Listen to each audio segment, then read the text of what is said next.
ಈ ಸಬ್ಬೇನಹಳ್ಳಿ ಇದು ಸುಮಾರು 25 ವರ್ಷದಿಂದ ಹಳೆಯ ರಸ್ತೆ ಇದು. ಮೊದಲು ಈ ರಸ್ತೆಯಲ್ಲಿ ಸುಮಾರು ಮಣ್ಣು ರಸ್ತೆ ಇದ್ದು, ಇದು ಈತ್ಮಾಕ್ನಹಳ್ಳಿ ಮೇನ್ ರಸ್ತೆ ಇದು. ಯಾವುದೇ ಹಿಂದೆ ಯಾವ ಸರ್ಕಾರಗಳು ಕೆಲಸ ಮಾಡಿರಲಿಲ್ಲ. ಈ ರಸ್ತೆ ತುಂಬಾ ಪ್ರಾಬ್ಲಮ್ ಇತ್ತು. ಪ್ರದೀಪ್ ಈಶ್ವರ್ ನೇತೃತ್ವದಲ್ಲಿ ಇದೊಂದು ದೊಡ್ಡ ಕಾಮಗಾರಿ ಆಗ್ತಾ ಇದೆ. ಯಾವುದೇ ಒಬ್ಬ ಶಾಸಕರು ಜನಪ್ರತಿನಿಧಿ ಆದ್ರೆ ಸಾಲದು, ಜನಪರ ಕೆಲಸ ಮಾಡತಕ್ಕಂತ ನಾಯಕರು ಬೇಕಂತ ಒಳ್ಳೆ ರಸ್ತೆ ಹಾಕೊಟ್ಟಿದ್ದಾರೆ ನಮ್ಗೆ. ಈ ರಸ್ತೆ ಮಾಡ್ತಾ ಇರೋದ್ರಿಂದ ನಮ್ಮ ಗ್ರಾಮಸ್ಥರಲ್ಲಿ ತುಂಬಾ ಸಂತೋಷ ಇದೆ. ಅವ್ರಿಗೆ ನಾವು ಚಿರಋಣಿ ಆಗಿರ್ತೀವಿ, ಮತ್ತೆ ಅವ್ರನ್ನೇ ಆಯ್ಕೆ ಮಾಡ್ಬೇಕಂತ ಸನ್ನಿವೇಶ ನಮ್ಮಲ್ಲಿ ಬಂದು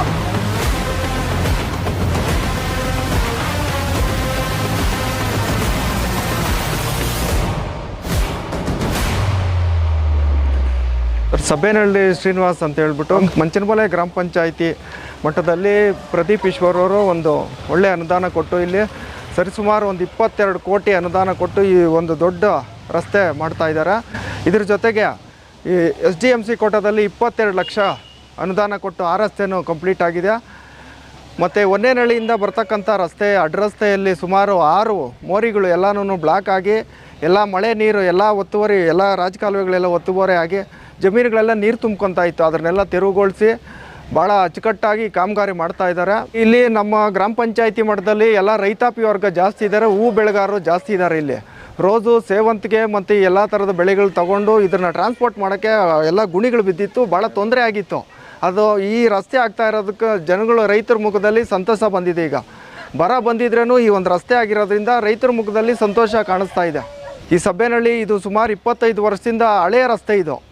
ಯಾವುದೇ ಹಿಂದೆ ಯಾವ ಸರ್ಕಾರಗಳು ಕೆಲಸ ಮಾಡಿರಲಿಲ್ಲ. ನಮ್ಮ ಶಾಸಕರು ಈ ಒಂದು ಒಳ್ಳೆ ಅನುದಾನ ಕೊಟ್ಟು ಈ ಒಂದು ಕಾರ್ಯ ಮಾಡ್ತಾ ಇರೋದಕ್ಕೆ ನಮ್ಮ ಎಲ್ಲ ರೈತ ಕುಟುಂಬದವರು ಇದು ಎಲ್ಲ ಖುಷಿ ಪಡ್ತಾ ಇದ್ದಾರೆ. ಪ್ರದೀಪ್ ಈಶ್ವರ್ ನೇತೃತ್ವದಲ್ಲಿ ಇದೊಂದು ದೊಡ್ಡ ಕಾಮಗಾರಿ ಆಗ್ತಾಯಿದೆ. ಅದರಿಂದ ಎಲ್ಲ ಕಾರ್ಯಕರ್ತರು, ಗ್ರಾಮಸ್ಥರು, ಗ್ರಾಮ ಪಂಚಾಯಿತಿ ಮಟ್ಟದಲ್ಲಿ ಭಾಳ ಸಂತೋಷ ಆಯಿತು ಅಂತ ಹೇಳೋಕ್ಕೆ ಇಷ್ಟಪಡ್ತೀನಿ. ಭಾಳ ಖುಷಿ ಆಗ್ತಾ ಇದೆ ಸರ್.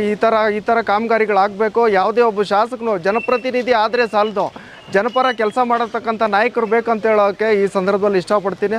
ಸುಮ್ಮನೆ ಭರವಸೆ ಕೊಟ್ಕೊಂಡು ಮಾತುಗಳು ಹೇಳ್ಕೊಂಡಿದ್ರೆ ಸಾಧ್ಯ ಇಲ್ಲ. ಈ ಥರ ಕೆಲಸ ಮಾಡಿ ತೋರಿಸಿದಾಗ ಅವರು ಒಬ್ಬ ಸಮರ್ಥ ನಾಯಕನು ಅಂತೇಳಿ ಹೇಳ್ತಾರೆ ಅವ್ರನ್ನ. ಒಳ್ಳೆ ಉನ್ನತ ದರ್ಜೆ ಒಂದು ಕಾಂಕ್ರೀಟ್ ರಸ್ತೆ ಆಗ್ಬೋದು, ಡಾಂಬರೀಕರಣ, ಎಲ್ಲ ಮೋರಿಗಳೂ ನಾವೇನು ಹೇಳಿದ್ರು ಎಲ್ಲ ಮೋರಿಗಳೂ ಪ್ರತಿಯೊಂದು ಅಚ್ಚುಕಟ್ಟಾಗಿ ಮಾಡಿ ಕಾರ್ಯನಿರ್ವಹಿಸ್ತಾ ಇದ್ದಾರೆ. ಏನು ತೊಂದರೆ ಇಲ್ಲ. 20 ವರ್ಷದಿಂದನೂ ಇದು ಆಳು ಬಿದ್ದು ರಸ್ತೆ ಥರ ಇತ್ತು, ಗುಂಡಿಗಳ ಥರ ಇತ್ತು. ಈ ಥರ ಸಮಸ್ಯೆ ಆಗಿ ಸುಮಾರು ಜನಕ್ಕೆ ಇದು ಈತ್ಮಾಕ್ನಹಳ್ಳಿಗೆ ಹೋಗೋ ರಸ್ತೆ, ಈ ರಸ್ತೆ ತುಂಬ ಪ್ರಾಬ್ಲಮ್ ಇತ್ತು. ಆ ಪ್ರಾಬ್ಲಮ್ನ ನಾವು ಗ್ರಾಮಸ್ಥರೆಲ್ಲ ಸೇರಿ ಎಷ್ಟೋ ಸಾರಿ ಪ್ರಯತ್ನ ಪಟ್ಟು ಈ ರಸ್ತೆ ಹಾಕೋಕ್ಕಾಗಲಿಲ್ಲ. ಆಮೇಲೆ ಹಿಂದೆ ಇದ್ದ ಶಾಸಕರಿಗೂ ಅವ್ರಿಗೂ ಎಲ್ಲ ಮನವಿ ಮಾಡಿದ್ವಿ, ಹಾಕಲಿಲ್ಲ. ಈಗಿರ್ತಕ್ಕಂಥ ಶಾಸಕರನ್ನ ನಾವು ಮನವಿ ಮಾಡಿದಾಗ ನಮ್ಮ ಬಾಬು ಅವರೇ ಕರ್ಕೊಂಡೋಗಿ ನಮ್ಮನ್ನ ಮನವಿ ಮಾಡಿದ್ರು. ಅವ್ರ ಮುಖಾಂತರ ಇದು ಗ್ರ್ಯಾಂಟ್ ಆಯಿತು.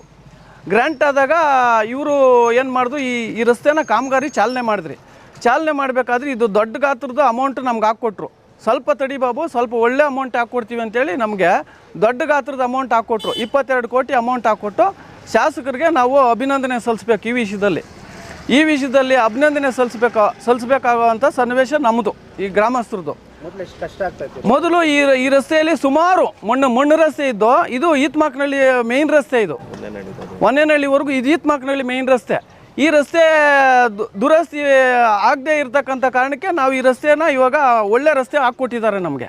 ಈ ರಸ್ತೆ ಮಾಡ್ತಾ ಇರೋದ್ರಿಂದ ನಮ್ಮ ಗ್ರಾಮಸ್ಥರಲ್ಲಿ ತುಂಬ ಸಂತೋಷ ಇದೆ. ಮತ್ತು ನಮ್ಮ ಪ್ರದೀಪ್ ಈಶ್ವರ್ ಅವ್ರಿಗೆ ಕೃತಜ್ಞತೆ ಸಲ್ಲಿಸಬೇಕು. ಅವ್ರು ಎಲ್ಲೇ ಇದ್ದರೂ ನಾವು ಹೋಗಿ ಸ್ಪಂದಿಸಿದ ನಮಗೆ ಸ್ಪಂದಿಸಿದ್ರು, ಈ ರಸ್ತೆ ಹಾಕ್ಕೊಟ್ರು. ಪ್ರದೀಪ್ ಈಶ್ವರ್ ಇನ್ನೂ ಅಷ್ಟು ಅಭಿವೃದ್ಧಿ ಹಾಕ್ಕೊಡ್ಲಿ, ಅವ್ರಿಗೆ ನಾವು ಚಿರಋಣಿ ಆಗಿರ್ತೀವಿ. ಮತ್ತೆ ಅವ್ರನ್ನೇ ಆಯ್ಕೆ ಮಾಡಬೇಕಂತ ಸನ್ನಿವೇಶ ನಮ್ಮಲ್ಲಿ ಬಂದು ಮತ್ತೆ ನಮ್ಮೂರಲ್ಲಿ ಇನ್ನೂ ಕೆಲಸಗಳು ಮಾಡಿಕೊಡ್ಲಿ ಅಂತ ನಾವು ಕಳಕಳಿಯಿಂದ ಬೇಡ್ಕೋತೀವಿ.